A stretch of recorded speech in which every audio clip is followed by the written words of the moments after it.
The following program is presented by the HTM Podcast Network.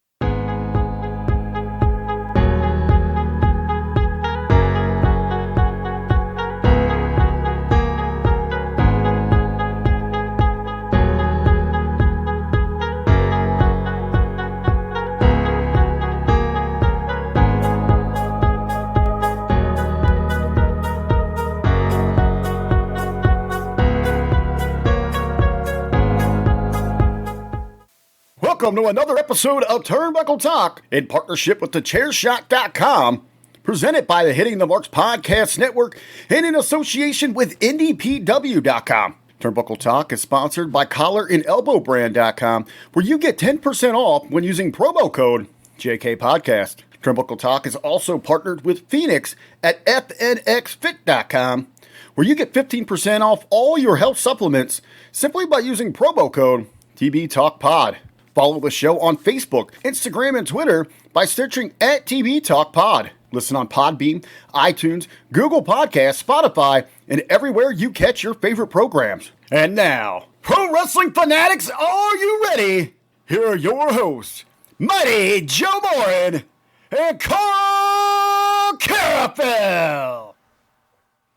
That's right, I am Karl Karufel. I'm alongside Mighty Joe Morin. Welcome back, everybody, to yet another vidcast of Turnbuckle Talk. We are at episode 202. Wow. 202 episodes, still going strong, still continuing on. We got a action-packed lineup for everyone today. Mighty Joe, you are the curator of topics. What have we got going on today? Well, before we get to the topics, man, as I look out my window that is right in front of me here, the snow is flying here in Brantford, Ontario, in southern Ontario, Canada, and we're talking some big snowflakes are falling here currently where I am. I don't know where it is, like where you are at or where listeners are at, but where I am, it is, it's like Christmas has come late weather-wise. Wow, it's actually very sunny here today. Wow. We're looking a little colder in temperatures. We're looking feels like about -8, which isn't too bad, especially for this time of the year. But yeah, it's a beautiful day out there. I was able to go out. I was able to go out for a walk. It was great.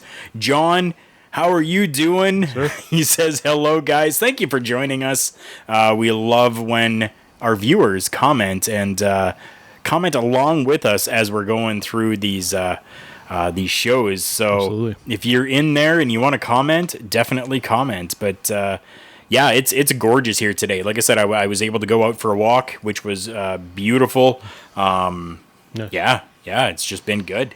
Cool. Here it's been a day to kind of stay inside and watch some professional wrestling and then to get ready to talk about some professional wrestling. So let us get right into it here, Karl. And this is, I guess, an update on what's been going on with this. And we're talking the match between match for Roman Reigns at Royal Rumble has been changed to, it's still a last man standing match, but it is going to be versus Kevin Owens. What do you think, man? What's your take on this? Not last minute change, but a change nonetheless. I mean, I'm okay with it. You could almost kind of see this really starting to happen. With everything that's been going on with Kevin Owens and Roman Reigns and the whole little feud and rivalry that's been going on between the two of them over the last several weeks, you could kind of almost see this happening. I am kind of disappointed, though, that we're not going to get Pearce in that matchup, though. Yeah, for sure. I mean, it was definitely a main topic going around on social media. And is there any chance, is that actually something that had an effect on how this kind of played out here, Karl? Do you think that the WWE actually listened to the audience or, listened to the input from the fans to kind of make this decision? Or is this, is there something else going on here? I don't think that there's really anything else going on. Did they possibly listen? Sure, maybe they listened to you. Maybe. Because you were like totally against anything Pearce in this matchup. I was all for it. Yeah. So, I mean, did they really listen to the fans? I don't know, because I know on one hand there were thinkers like yourself. On the other hand, the right hand, there were thinkers like myself. Right. So, yeah, I don't know. Again, to defend my side of things here, I wasn't necessarily speaking down on Mr. Pearce. I was merely looking at it from the perspective of, right now with the viewership being so low, of something to draw in, not necessarily just the casual fans or the occasional watcher, but new fans to the professional wrestling product. And I was just merely saying that I felt that maybe, this wasn't quite going to be that. You could technically make the same argument with Mr. Kevin Owens, and he's not a huge big money draw, but we'll see how this kind of plays out. I'm actually excited. Kevin Owens is somebody who I think is still very underrated, not only professional wrestling, but also in the WWE, and nice to see him getting a shot at the main prize here for this brand. Yeah. Oh, so, I'm very excited for this. I mean, either way, had it been Pearce or Owens, I mean, I'm excited either way for this, and honestly, that's saying a lot to say that I'm actually excited about something from the WWE. Honestly, we'll get into this a little bit more down the line, but there are some things within the WWE that are really kind of starting to excite me. Mm-hmm. Now, speaking of which, more developments with WWE here. I'll pull up our next graphic here. We're talking changes to the WrestleMania lineup. They didn't make a change to one WrestleMania. Well, it wasn't necessarily a change, but they did announce one WrestleMania. Karl, they announced 3, this is very, very different. Typically, we would know what's going to happen, and then the following year's WrestleMania would be announced during the show. But, they've gone 3 years ahead here. So for this year's WrestleMania, it has been pushed back to, it is still going to be a 2-day show. It is going to be on April 10th and April 11th. Typically they've been going to the March time frame for this, and they've decided to push back to April. I'm assuming so that they can possibly get a bit of an audience here, some people live in attendance, which is long overdue for the WWE. And then we know the location for 2022's WrestleMania at the AT&T Stadium in Arlington, Texas. That is absolutely humongous arena. Hopefully by then, we'll have somewhat of a full audience, and then SoFi Stadium, which I believe is that new stadium there in Los Angeles, and that's supposedly quite the venue, are being billed as WrestleMania Hollywood, which is you could of course have some potential there with celebrities as well. So interesting. They decided to basically lay out the plan for the next 3 years, which is surprising. I didn't see that coming. It definitely is surprising, and even the way that they went about everything as well, where they had kind of a newscast type of show that they did with Triple H and Stephanie, and the wigs going on, and all these different announcements and everything going on. I think is for me, that's something that I was like, hey, that's kind of well done. I really kind of like the direction that they took with that. Kind of makes it entertaining, but still is really giving us WrestleMania and telling us about what's going on, and to announce 3 years out, or the next 3, hey, I'm okay with that, because that's going to give people time and an opportunity to go, hey, I want to be in Los Angeles for WrestleMania Hollywood. I need to start putting my money away, because if I want to do things properly, I'm going to need about $10,000 so that I get myself front row tickets, and I get access, and I get Hall of Fame, and I get all the works together type of thing, right? So interesting way to go about it, and I'm kind of glad they did. Quickly here, John, this year, stick around. Yeah. Just stick around, okay? Yeah, we're going to get to that. Yes. And Ryan, thank you so much for joining us as well. And just as you paraphrased, I'm saying the same thing here.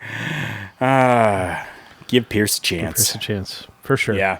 Hopefully at some point, he does get some type of, maybe not necessarily a title match, but maybe a chance to get into that spotlight. Like I said, I am all for that. My argument was just purely in the mindset of trying to draw on the new fan. That's kind of what I was getting at there. But you had mentioned something here, Karl, that kind of briefly off the path of our run here. But you'd mentioned the Hall of Fame. Are we going to get that this year? Because we did not get that last year. Talks right now are yes. Yes, we definitely will be getting Hall of Fame. Interesting. We're not necessarily going to be getting any new names, but they're going to be the names from 2020 that were supposed to go in. So we're looking like, the Batista and the Bella Twins and like the names that have already been announced are the ones that are supposed to be continuing to go on into without new names. British Bulldog, another one of the names that definitely is deserving. Long to be going into the Hall overdue. of Fame. Long overdue. Yeah, very much so. Yep. So yeah, I mean, I'm happy about that. Unfortunately, it just seems like a paper type of Hall of Fame, right? Yeah. There's no actual building, no actual whatever. But I mean, that's. I'm okay with it because they're at least giving recognition for the contributions to the business. For sure. Yep, I'll be excited to see it. And like I said, the Hall of Fame for the longest time was one of my favorite parts of WrestleMania weekend. Some of the more interesting and kind of oddball things that kind of happen to. I mean, my mind immediately goes back. I know this one still stands out for you, Karl. Mr. T's Hall of Fame acceptance speech. I mean, is the stuff of legend, right? To have Kane come out and say, "Hey, you know what? Your time is up, man. It's time to get off the stage so we get on to the rest of the show here." Just thanking everybody and his mama. Oh man, that still stands out as absolutely insane. Let us shift over from away from WWE for a minute. I know John is anxiously waiting to hear some of our Royal Rumble predictions, but first I want to get to something a little bit different. Almost kind of outside of my comfort zone a little bit here. We haven't talked much about this company, let alone break down the majority of an entire show here. And we are talking about Impact Wrestling's Hard to Kill that happened this past Saturday. Initial impressions, Karl, before we kind of delve into the details. What did you think of the show as a whole?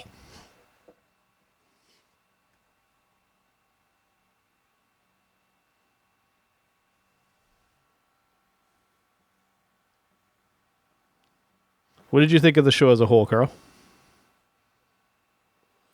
The show as a whole, I thought was good. I mean, definitely it was. I mean, they were able to bring in professional wrestling, but they were also to do some entertainment in there as well.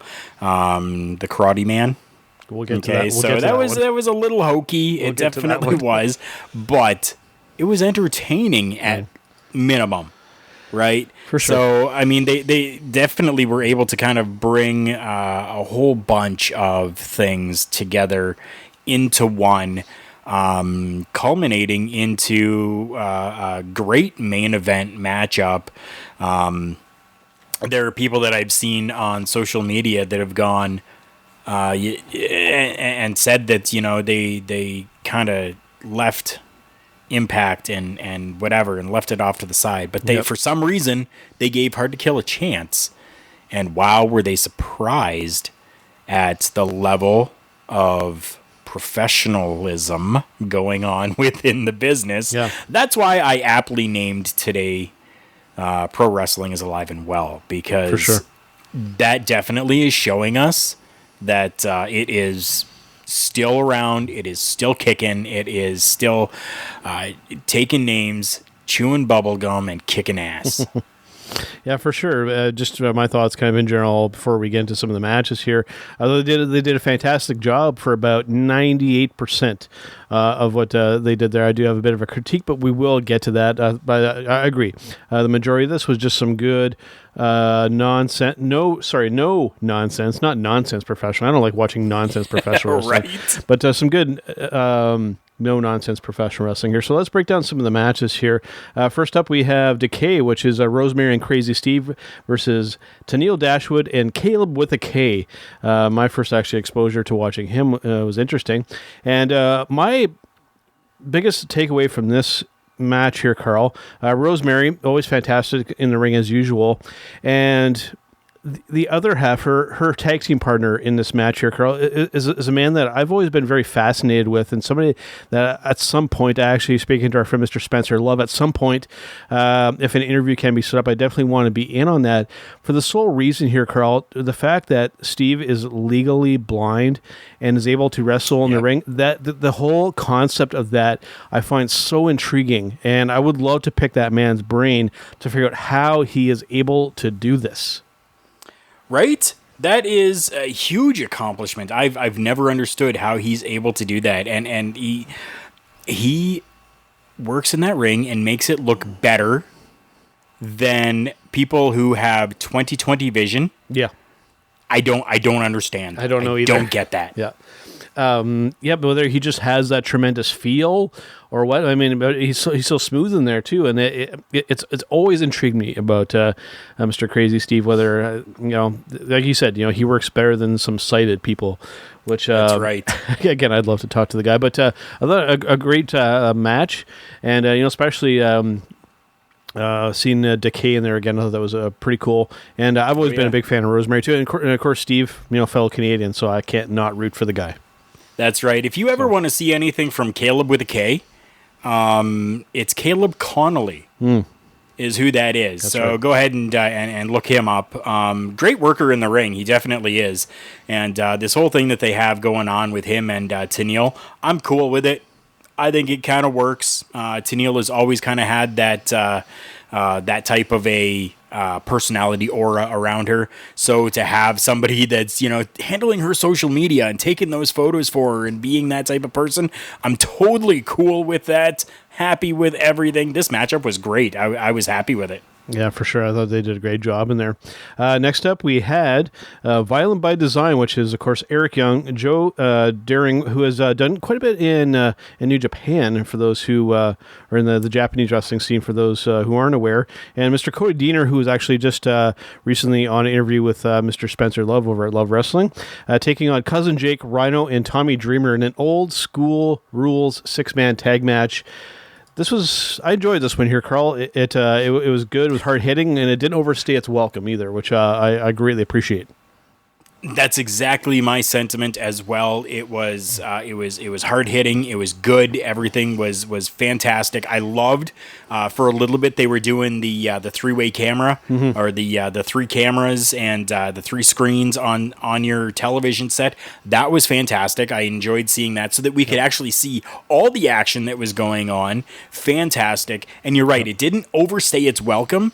They kind of got in there, did some amazing hard-hitting stuff, really good things, thumbtacks being used, fantastic, love it, and then, it was done, and they didn't overstay anything, they didn't go too overboard. Seeing Joe Deering with that kendo stick and just breaking it over his leg, holy jumping, and he's a big boy, a fantastic worker, so, I mean, the whole dynamic between everything that happened there, great, and I'm glad that like you watched this because you're gonna.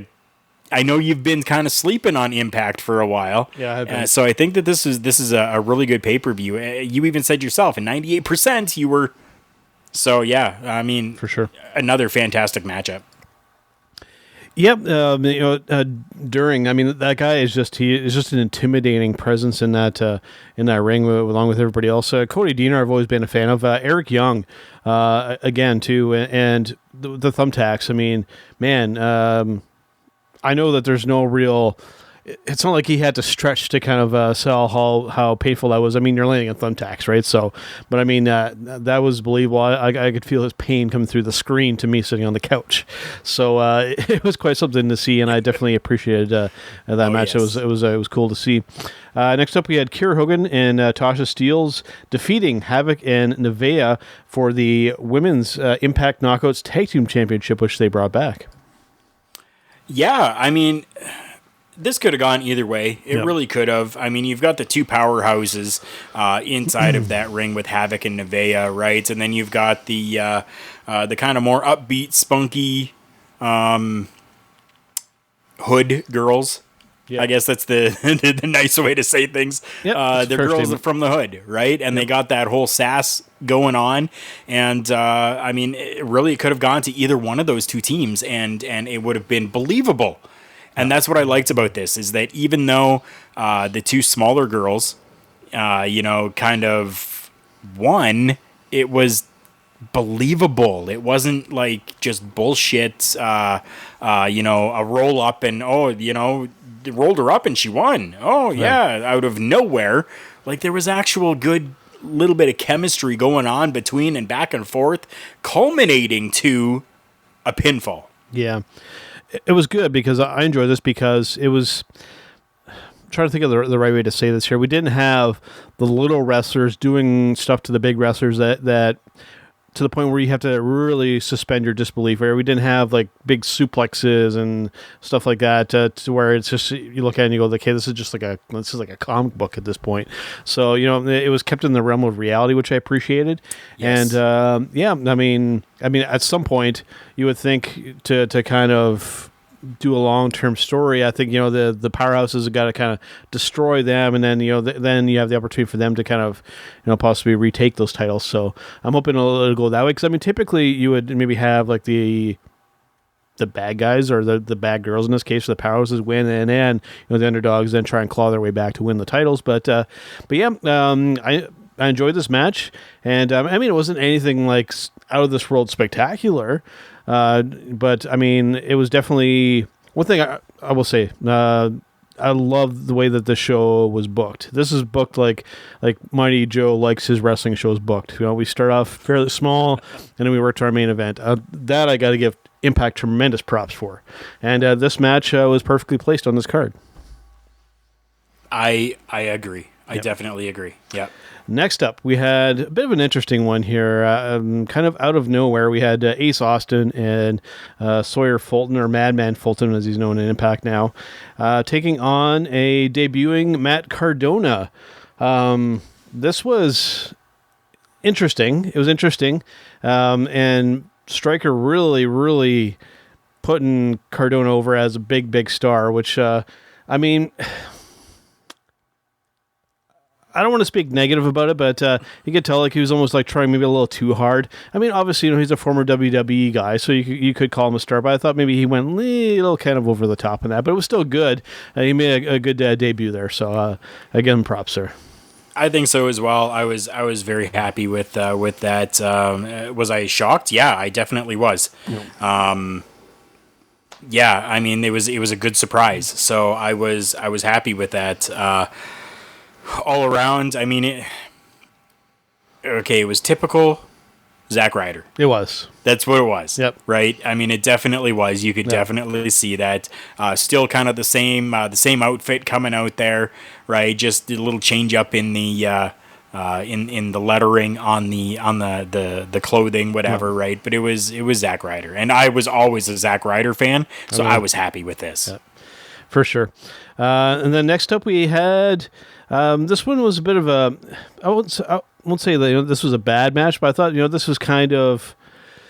almost kind of like my break kind of match here. That this match just didn't really resonate with me very much. Not that it was bad by any means, but we had Manic, which of course is...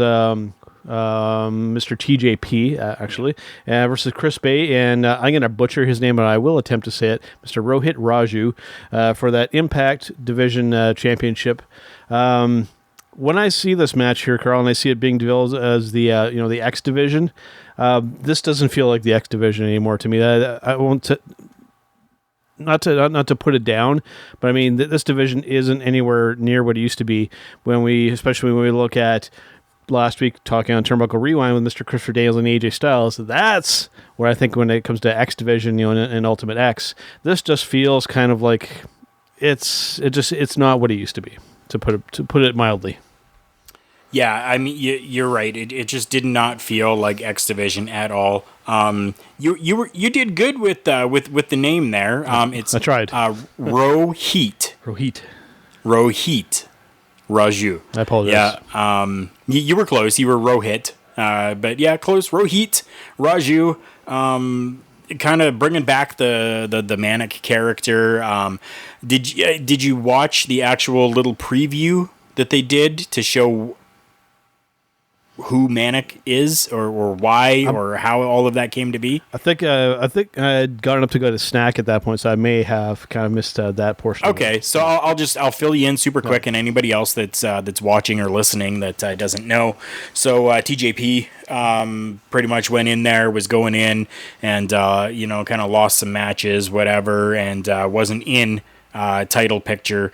But then Manic shows up, and then they're doing this whole he's got a mask on, but look at those tattoos, and it's the same person, and blah, blah, blah. And they just kind of did that whole thing leading up to the matchup. And then, during the match, the mask came off, and it's, TJP with face paint on underneath. But yeah, I mean, this for me as well, it didn't feel like X Division. So it really, I slept on it, to be honest. Yeah. Well, when I think of that angle, I don't know why, Karl, but my mind always instantly gets drawn to the Mr. America thing, where it's clearly who you think and you know that it is, Matt, under just a very thin veil. I mean, when you think of that, I mean, that could potentially be a topic for another episode, but I'll always think back.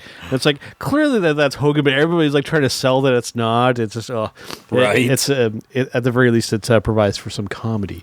Yes. So going from that here, Karl, to the Knockouts division championship between Taya Valkyrie and Deonna Purrazzo. This was, I enjoyed this match. For a women's match, it was pretty damn good. I mean, Deonna Purrazzo, one of the best in the world. Undeniable. Very much so. I was very happy with this matchup. Just so good, and I mean, the build up for everything was great with this as well. And I mean, just fantastic. I can't say really anything too bad about it. I mean, there were, you could see a couple little things, but then again, I'm somebody that intently watches and sees those things. But to a regular fan or somebody watching, they wouldn't have really, picked up on some of those different things. But other than that, the entire thing was great. And honestly, two of the best in that ring that night. Yeah, absolutely. I'd love to see a matchup between Deonna Purrazzo and Thunder Rosa. Somebody make that happen, yeah. And I will just take my money now for that one. Yeah. Next up here, Karl, and to keep in mind here, I am reading these results and everything off of the Wikipedia site for Hard to Kill here. Sure. And next up, we have, I'm going to read it straight off the page. We have the Karate Man defeating Ethan Page via murder. I'll let you go first here on this, Karl. I have a feeling that you're going to be much kinder to this, whatever this is, than I am going to be. I mean, it was just pure, stupid entertainment. That's all it was. Oh, yeah. I think that this was supposed to be designed as that piss break match. Was it? I don't think so, because people were actually kind of intrigued as to what are they going to do with this.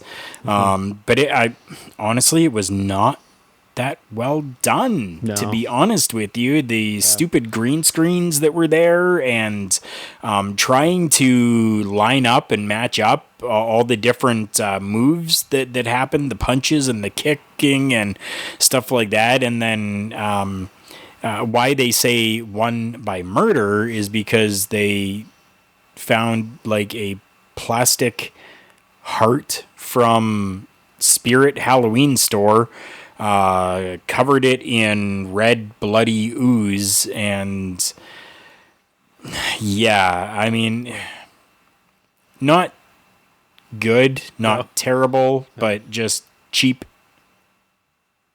D-rate entertainment.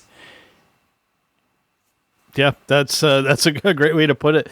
And for those who are already not in, though, Mr. Ethan Page is actually he is done with Impact Wrestling. I have a feeling that this probably took place before I don't know about the whole timeline because I imagine, I think that this was actually taped and then shown.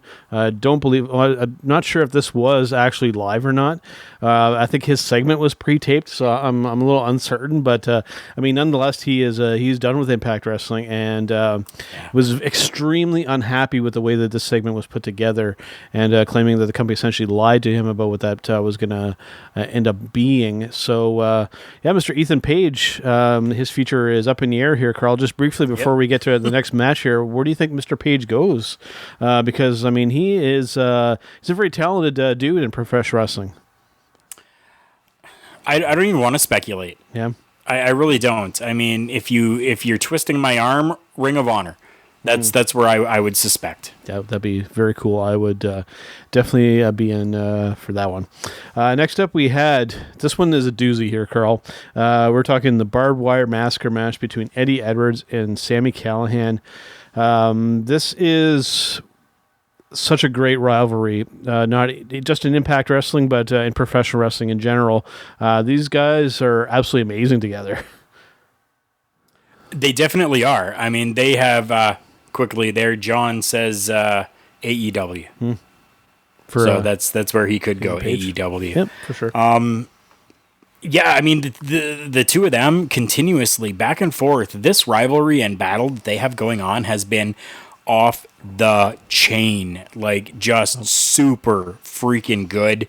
I've been excited for it the entire time, and leading up and coming up to this, I mean, they've done like some pretty hardcore stuff before, but this year, happy. Yeah, there are some scary spots in this match, but thankfully both gentlemen are out of this in one piece each, and Eddie Edwards getting the win. And I like this. It's been a while since I've actually seen an Eddie Edwards match, and I like the look kind of that he has going there. So it's you can tell that Sammy's been kind of rubbing off on him, and literally and figuratively at this point. So next up here, Karl, for the main event for the evening, we had a 6-man tag team matchup. Basically, well, here we go. We got Rich Swann, Chris Sabin, and Moose versus Kenny Omega and the Good Brothers, which, of course, is Doug Gallows and Karl Anderson. This was actually the longest match for the evening as well, just going over 20 minutes.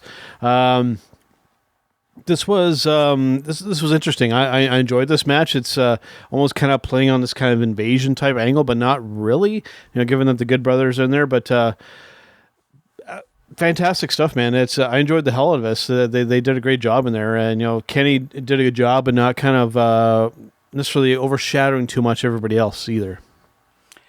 Exactly. That was going to be my point. Is that it wasn't just a Kenny Omega show. It really was an allowance of everything. John, I did not forget about your comment. I waited for this time here. So I'm going to put this up here right now. John says that he thought Hard to Kill was good. And he says the Elite is back, not the Bullet Club. For those of you that aren't understanding that, they were pretty much wearing Bullet Club attire coming out to the ring. And with Kenny Omega having on the orange pumpkin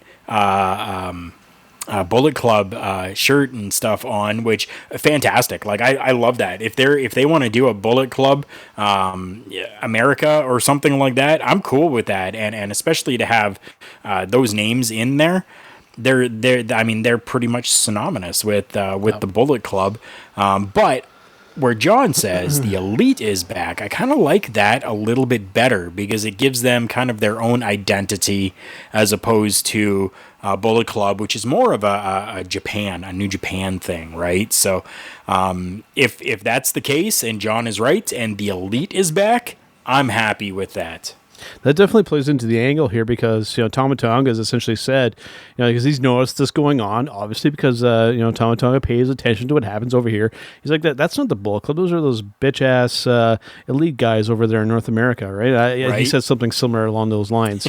Yep. I'm probably saying a little bit more PG than Mr. Tama Tonga did. But, that's just all setting up seeds for larger kind of storytelling. For those wondering, we actually have, and I mentioned this actually yesterday on the Sunday brunch with the Love Wrestling guys, is that this is more than just a partnership between AEW and Impact Wrestling here, Karl.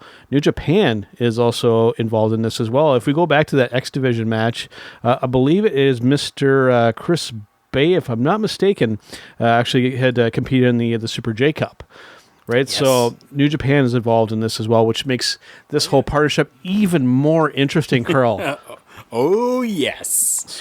Oh, yes. I mean, okay, I'm going to throw this out here. You and I have talked about this on previous episodes. I'm pretty sure back in the early 90s episodes to the 100 episodes, we had talked about coming together of companies to not necessarily take on the WWE, but to more so compete with and give a good product, which people have been looking for. Yep. And I think we're finally starting to see that, and I'm excited. I'm happy about that. Oh, am I happy about this? Yep. And I'm happy too that so far, because AEW on themselves, they've been really kind of poking and prodding at the WWE a lot, but in this partnership, they've managed to kind of do their own kind of thing without that mindset, which I really appreciate too. You know, they're not looking to poke and prod the old man over in the other three letters. They're looking to do their own thing and put their own stamp on the scene. So I like that approach better than the opposite. So yeah, really interested. I mean, all the dream matchups and scenarios that can happen really intrigue me. Me as well. Definitely it does. There is a plethora of opportunities that they have to be able to do stuff with this. So I'm happy. I'm excited. Absolutely. All right, before we get to, because John wanted us to talk about, and interestingly, we had it set up as a topic, some early Royal Rumble productions, but first we're going to take a quick break here and hear from our friends over at collarandelbowbrand.com. Wrestling. A love and a passion we all share. I've started a wrestling brand. The wrestling brand. A brand founded on the aspects of wrestling. Two entities working together to create a product that connects emotionally for people everywhere. Collar and Elbow is the brand. Passion and love for wrestling is the drive. I am Al Snow, and this is Collar and Elbow, the wrestling brand.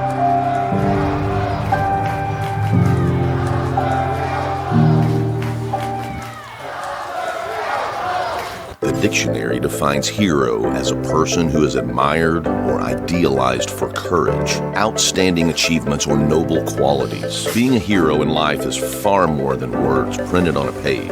It takes an unwavering code, a compass that points true north always. And in times like these, it takes sacrifice. Hero shouldn't be a word defined by a dictionary. It's a word that should be defined by the best of us. Hero has a new definition. All right, guys, Mighty Joe Morin and Karl Karufel back here on Turnbuckle Talk. And of course, as you saw from our friends over at collarandelbowbrand.com, they have a tremendous amount of fantastic merchandise there. And if you use promo code JK Podcast at the checkout, you can get 10% off all your purchase. You can see Karl, as usual, is wearing his Collar and Elbow hat. I'm actually wearing my my Collar and Elbow mirror tee today as well. So yeah, make sure and check them out. I mean, just all kinds of great stuff. You know, we'd mentioned the Good Brothers and Impact. You know, they have merchandise over there as well as some other stuff. And of course, you saw the Shad Gaspard shirt. Of course, is still there, and a good portion of the proceeds from that do still go towards his family, which is I can't I'm always going to mention that as long as that shirt is there. It's a great cause and absolutely fantastic that is being done. And I just want to quickly mention that it isn't just Shad that they've done this for. They've done it for Road Warrior as well. They've done it for John Huber, Brody Lee, Luke Harper, however you refer to him as. Al Snow owns this company, as you saw in that commercial. He started this brand. And it's not just for him to sit there and make a whole bunch of money. He's done this to give back to the community that helped build him, essentially. And it's fantastic. And I love that Al has done that. And even for us, brought us on as the first sponsored Collar and Elbow branded podcast. Very happy about that as well. They've taken a chance on us. And I will say that every time that you go to Collar and Elbow brand, not only are you supporting Al Snow, not only are you supporting those wrestlers that he helps out as well, but you're also supporting us. We do get a bit of a kickback, which does help pay for all the things that you see, whether it's mics, whether it's, StreamYard, Podbean, all of this different stuff, everything that's needed. I've been running with this. Mighty Joe's running with his mic for years now, and they're fantastic. Everything is good. But those little things that you do to help support the small business, in turn comes back and helps us as well. So for everyone that has purchased, we appreciate it. Yes, absolutely. All right, Karl, let us shift back over to WWE and the Royal Rumble to talk about some early predictions here. Of course, this is set to happen on the very last day of January on Sunday, streaming live, of course, on the WWE Network. I don't know why I'm giving the plug. They don't pay us for any of that, but just reading off the graphic here. What do you think, man? John's saying I miss Burley. We all miss Burley Lee, brother. We really do. Yeah. Never had a chance to talk to him, unfortunately. But what do you think on the men's and the women's Royal Rumble here? How do you see these kind of playing? I think going back a few weeks, we had kind of give some early predictions, but I mean, things have kind of changed and altered over the last little while here. How do you see these kind of unfolding? I still stand by what I said. I mean, I could see it Daniel Bryan, or I could see what I would like to see is Otis. Still, I would, they gave Otis that Money in the Bank and everything was right there for him. The guy can be main event. He does have that comedy and stuff to him, but he can be main event. Let him show people what he can do. Please. Just give him a chance. And I mean, I would love to see Otis still take that Royal Rumble and go on to WrestleMania with no interruptions. No anyone coming and saying, I'll wrestle you for that position or whatever. Like, I don't want to see that at all. I just want to see Otis go on, and clearly he's going to lose. Definitely, we all know that. We all know it. But I mean, I think that this would be a great opportunity. I still want to see Otis on the men's side of things. On the women's side of things, I think we're still going to be sticking with just the main four. Although I could see maybe a Lacey Evans. I would love to see finally a Natalya. That's my, what I would like to see, but I think it's going to be, probably still within just the main four. For sure. For me, for the men's aspect of things, I'll stand by my original pick, which I believe was my actual pick, maybe not my dark horse pick. But I think I think Brock's going to come back and is going to clean house and win the Royal Rumble to find a way to get into WrestleMania. And on the women's side of things, I'll actually agree with John's pick here. I think that Bianca Belair would be a great choice to win the Royal Rumble. Just to give somebody else a chance in there, because Sasha, Bayley, and Charlotte, they get the majority of the spotlight, and I think that Bianca has more than earned her spot to be up in that higher echelon. So I would love to see her in that role. I agree. Yeah. Yep. Not much more to say about that. I agree. Yeah, because I really enjoyed her NXT work. In those early days with the hair thing, it didn't quite dawn on me, or it kind of went maybe not over my head, but kind of like under my knees. But then I started to actually appreciate the athlete and the worker that she was, and she definitely impressed me. So looking forward to see what she can really, really do, because I think given the opportunity, she could really, really shine. Yes. All right, man. You want to do some breaking news? Do you have any breaking news that you want to cover? I really don't have anything.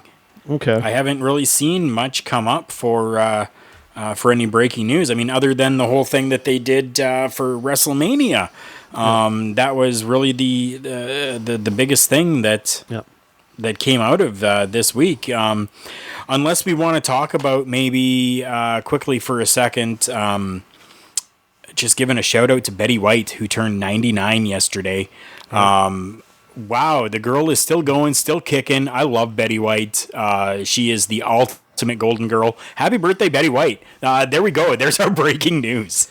An interesting thing, I can't remember. I saw it today. I don't know if I can't remember if it was on Google or whether it was on Facebook or wherever, but it said that the date for when sliced bread came out, and then she came out afterwards. So I believe the statement was actually that Betty White was the best thing since sliced bread. Was that something that you posted? I didn't post that, but it's I saw it somewhere. Yeah. It was. Sliced bread is the best thing since Betty White or something like that. I can't remember, but Betty White is older than sliced bread. Okay, that was the whole gist of everything. Gotcha. So Betty White is better than sliced bread. Gotcha. So I would agree, man. She's still going strong and pretty incredible and universally, I think, loved by everybody. I guess the only other thing that I would want to talk about is. I'm looking to pull this up here. Looking here to see, given everything that's kind of going on and that his friends are making a big impact, pun kind of intended there, but do you think that Adam Cole stays in the WWE, or does he have a hankering to get back with his Bullet Club buddies? I think he stays. Yeah. Definitely. I mean, he's got the whole faction and everything going on. Right, the Undisputed Era. That's it's still there. It's still relevant. Oh, yeah. So I think that he definitely stays. When contract comes up, I think he's probably going to talk to the other members of Undisputed Era and be like, "Hey guys, like, what are your plans?" Type of thing, right? And because they continue to give them each singles runs. But still keep them together and still have the whole faction and everything going on. So I think it's good. I mean, I think it's good in that aspect. John's asking, you guys going to watch Raw tonight? I'll answer that for myself here, John.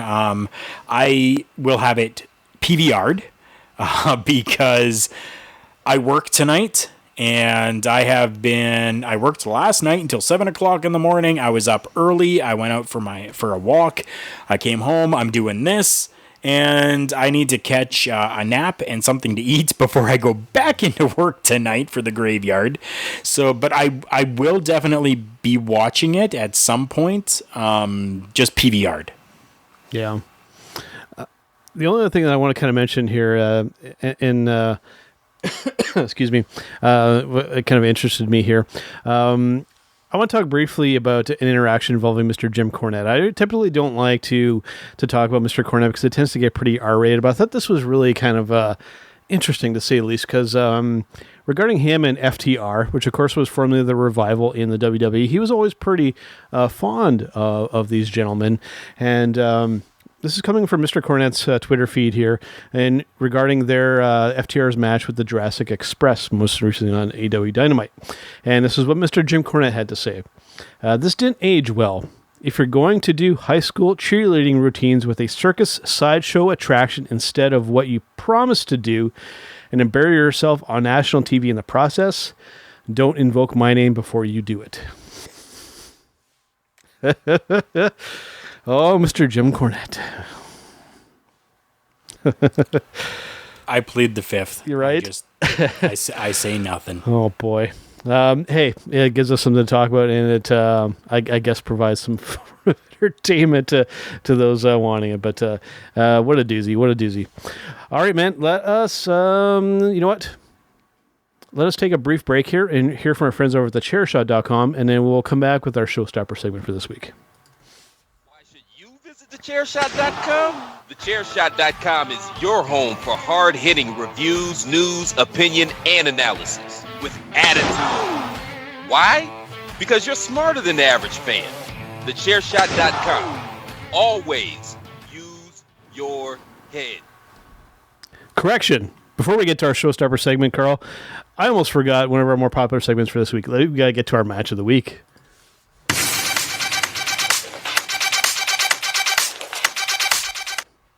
I was literally watching the commercial for our friends at thechairshot.com. I was like, oh crap, I almost forgot match of the week. We can't skip that.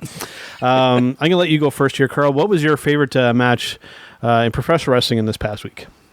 I'm going to really shock you. Okay. And I'm going to say, I think you're sleeping on this. Okay. SmackDown has been getting really good. I'm really starting to enjoy stuff from SmackDown. Interesting. Okay. Was it the greatest match of the week? No. But everyone's match of the week is going to be from this pay-per-view that just happened, and everything about Kenny Omega, and everything about, that's what everyone is talking about. I don't want to talk about that. I want to talk about Natalya and Liv Morgan. Wow. Interesting. OMG, wow. Like, that's... Natalya has always been a great person inside of that ring. Liv Morgan has really come into things for herself inside that ring. The matchup between the two of them, I honestly thoroughly enjoyed. I sat there and I watched it. And I literally just sat there watching it, which isn't something that really happens very often lately when it comes to the WWE product. It'll be on, I'll be hearing it, I'll kind of, hear, a big reaction, so then I'll kind of look up and, because it's PVR'd, I'll rewind and then watch to see what this big reaction was for. But this match kept me right there. I was, yeah. Hey, cool, man. I'll be the last to criticize you just because it's a WWE match. I mean, if you enjoyed it and you get what you want out of it, I'm all for it, even if it does happen to be from the WWE. So that's fine by me. I was gonna kind of kid around and say that my favorite match of the week was like Invisible Stand versus Invisible whatever, but I won't go that angle just because I know that it'll probably piss some people off, but. Mine is actually going to be coming, you had already kind of hinted at there. Mine actually is coming from Impact, Hard to Kill. And I can't remember actually the last time that I picked an Impact match to be my match of the week. But I'm talking about the Barbed Wire Massacre match between Eddie Edwards and Sami Callihan, man. I can't not pick that match. Those two guys knocked it out of the park. Right. Hardcore matches can be kind of hit and miss with me because sometimes they go a little over the top. But I mean, the way these two guys are able to do it in the psychology in the ring while they're doing it, absolutely fantastic. I mean, both guys are money, in my opinion. Definitely. And get this. Okay. Hard to Kill had essentially 2 hardcore matches on the show. Yep. And it wasn't overboard. Yep. It was just right. I agree. Fantastic. Whoever, whatever, however, don't care. Impact Wrestling, please continue what you're doing because this is fantastic right now. Because of this pay-per-view, I have been seeing lots of people, and this is why I named the episode what I did. I have been seeing a lot of people posting that pro wrestling is not dead or pro wrestling is alive and well. Home run. Yeah. Home frickin' run. And especially like you said, this matchup was not overboard, but it was just right. Yeah. That porridge just tasted perfect. It wasn't too hot, it wasn't too cold, it was just right. Yeah. And to have 2 matches, hardcore. Yeah, for sure. And it wasn't overboard. Yep. And Impact has really been, I think, the biggest benefactor out of this partnership, with AEW and a little less extent with New Japan. So they've. Yeah. I'd be really curious to know what the buy rates or what the viewership numbers were like for this pay-per-view. I bet you that they were probably significant. So probably. You know what? I think we'll have to maybe wait for those to come out, but.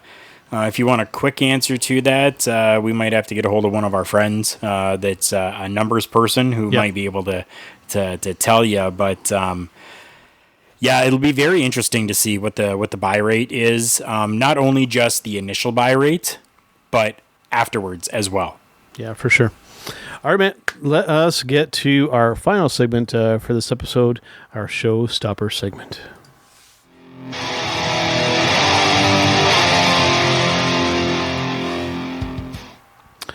All right, guys, for our Showstopper segment this week, I don't know about you, Karl, but I get asked this question on a very regular basis. You know, you and I and our colleagues over at the HTM network and at Love Wrestling and so on. I mean, we're privy to a lot of kind of the behind the scenes and and what kind of goes on in professional wrestling. And friends and other viewers and watchers of professional wrestling and casual fans ask me all the time, because Joe, you have inside information, does it ruin your ability to sit down and enjoy a wrestling match? It's a great question, Karl. It definitely is. It's one that I'm asked sometimes. It's not really a focal question that really comes up when people ask me about the podcast. But definitely it has come up, and it's a very, very interesting question. And I've never really given much thought to it until you had kind of put that out there as going to be our showstopper. So then I kind of had to sit back and think about it for a little bit. Traditionally, I would throw this over to you to get your take on it first, but I think I'll go first this week. And I could see why people would think that, because we know more than kind of the average person out there when it comes to professional wrestling, that, it would ruin our ability to enjoy a match, given that, we may already know the result, or, we know a lot of, what goes into executing the moves and the match itself and whatnot. For me, that isn't the case. Knowing all that stuff, what it does actually for me is it actually gives me a greater appreciation, because I know what's involved to execute these matches, whether, like I said, the moves, the booking, the match itself, the production aspect of things. It makes the experience even greater for me, knowing that just all that kind of goes into doing this, and just a newfound respect for, like I said, the workers in the ring, the production people, the people booking, everybody behind the scenes involved, setting up the ring itself and setting up all the lights and all that other production aspect as well. It just gives me a greater appreciation. It doesn't take away from it at all. And even in that same kind of vein, going back and watching matches that I've watched several times, I can still go back and still enjoy a match, even though I know how it's going to play out and what the result is going to be. I still get the same enjoyment out of it every single time. If it's a match that I really, really like, that's how for me, that's how it goes. Honestly, same for me. I mean, people know that I was in the ring for a little bit of time. I mean, for me, having that insider knowledge really doesn't take away from any matchup for me. In fact, it kind of makes me a little bit more keen and intent on actually watching and seeing how things have maybe evolved over the years from when I wrestled to how they're doing it now, and seeing just even subtle little changes in different moves that are being done and how things are being portrayed on screen. And it's very different. It definitely is very, very different from when I worked inside of a ring to today. Today it's more about focusing on that camera, right, within the WWE anyways, whereas it wasn't before. So yeah, I mean, but having that insider knowledge, kind of maybe knowing not necessarily how things are done, but even knowing how things are going to go, right? There are times where, I kind of see things that for matches on shows that are going to happen before they're even put out there as clickbait, right? So, I mean, like there's those types of things, and I kind of see it, and I'm kind of like, all right, you know what? This might actually be interesting, taking the knowledge that I've got from it and going back and going, okay, so that all works out. Okay, this could be interesting. And now I want to watch it. Yeah. to see how it plays out and how it unfolds, and then criticizing it as we do on the podcast to see, if it worked out how we wanted it to or not. But yeah, like that's it. I don't feel that it takes away at all for me anyways. For mine, I will add a bit of an asterisk, though. It's not really that it takes away from my enjoyment, but I will say when I watch professional wrestling, regardless of what company, promotion, wrestlers, what have you, when a mistake happens, like whether it be in the actual wrestling in the match or some production aspect, for most people it might be something that they just kind of don't really kind of notice, or just kind of goes. They just don't pick up on it. That kind of stuff for somebody like me stands out like a porcupine in a nudist colony. That's the expression I'll use. It's really, really noticeable. That's my only asterisk with my opinion on knowing more, is that when something stands out, like it's something that shouldn't be there, I really, really notice it. Especially, I mean, for those who view our program or listen to our program on a regular basis, you guys already know this. Yeah, no, I totally get that. Totally get that.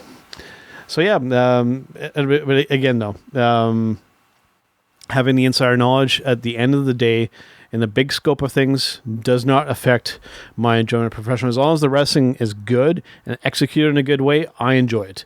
If it's executed in a piss poor way, I will be one of the first people to criticize it. Yeah, no, totally understandable. All right, man. Well, I guess that about wraps it up here for another week. Thanks for our viewers watching, and those and John being active in the chat there. We always appreciate that. And before we do head out, though, Karl, any shout-outs or plugs you want to get out there before we head out for today? Always, we need to plug our stuff at TB Talk Pod on Facebook, Instagram, and Twitter. We are on YouTube as well. Just search out Turnbuckle Talk and look for that logo that you see right now up in that corner. The black and white Bullet Club inspired logo. Look for that on YouTube, and like, share, subscribe on there. Click that notification bell as well. That will alert you to every time that we actually have it on YouTube. So yeah, just simply make sure that you're following us on those social medias as well, and our friends over at fnxfit.com. Phoenix, if you're looking for supplements, whether it be protein powder, super greens, a morning shake, cricket powder, testosterone, cricket powder, they do have that as well. Interesting. Go and check out our friends at fnxfit.com. While you're there, use promo code TBTalkPod, and you're actually going to get yourself 15% off the entire purchase. Crazy, unheard of. Most places only offer a 10 or a 5. You guys are going to get 15% off when you use promo code TBTalkPod over at fnxfit.com. And again, thank you to collarandelbowbrand.com. Yeah, 10% off there when you use promo code JKPodcast. Go and check them out. Yes, absolutely. And the last thing I want to get there before we go, on another show on Turnbuckle Rewind coming up this Thursday on Podbean and on YouTube with our friends over at Love Wrestling. On Turnbuckle Rewind this week, we will be talking about one of my favorite professional wrestling matches from this past decade. We're going back to 2016's NXT TakeOver Dallas to talk about Shinsuke Nakamura versus Sami Zayn. Dude, I can't wait. That's going to be a fun to talk about, and I'm sure our viewers will and listeners will enjoy it. Oh, I'm sure they will as well. Just so that everybody knows, that is over on the Love Wrestling brand. Follow them as well over on Facebook. That's probably going to be the easiest. That's where a lot of the stuff is going on to right now, is the Facebook platform. So follow Love Wrestling over there. And yeah, we're just doing audio for that right now. So yeah, like, go and check that out as well. That comes out, as Mighty Joe said, Thursdays. Don't forget, if you want the audio for our Turnbuckle Talk, that drops Tuesdays, anytime on Tuesday when it's able to be thrown out there for everybody. Make sure that you go and follow us over there as well. Podbean. I mean, that's where it's at for us, and we continue to put it out there. So definitely make sure you go and check that out as well. Every Tuesday is the audio, and as you know, you're watching. Mondays we are live with our video casts. John, thank you so much, man. You have been amazing in here today. Yes. Tell your friends, tell everybody, let them know to come in here on Mondays if they can. I mean, I know it's 3:00. You know, sometimes it's a little hard and difficult. But thank you for the kind words. Absolutely love this. Love you. Thank you so much. Yes, absolutely. And to John and any other viewers out there, whether if you have an idea right now or later in the comments, if you're watching this afterwards, if you have ideas for topics or even better for showstopper segments that you want Karl and I to do, make sure and throw those in there. And we will definitely make sure to get to those because, dude, we've done, I think, almost 200 different Turnbuckle Talk Showstopper segments, and I'm not running out of ideas, but maybe some new kind of takes or some fresh ideas from some of our listeners would be very much appreciated. Very much so. All right, yes. All right, guys, we will see you on the next one. Have a nice day.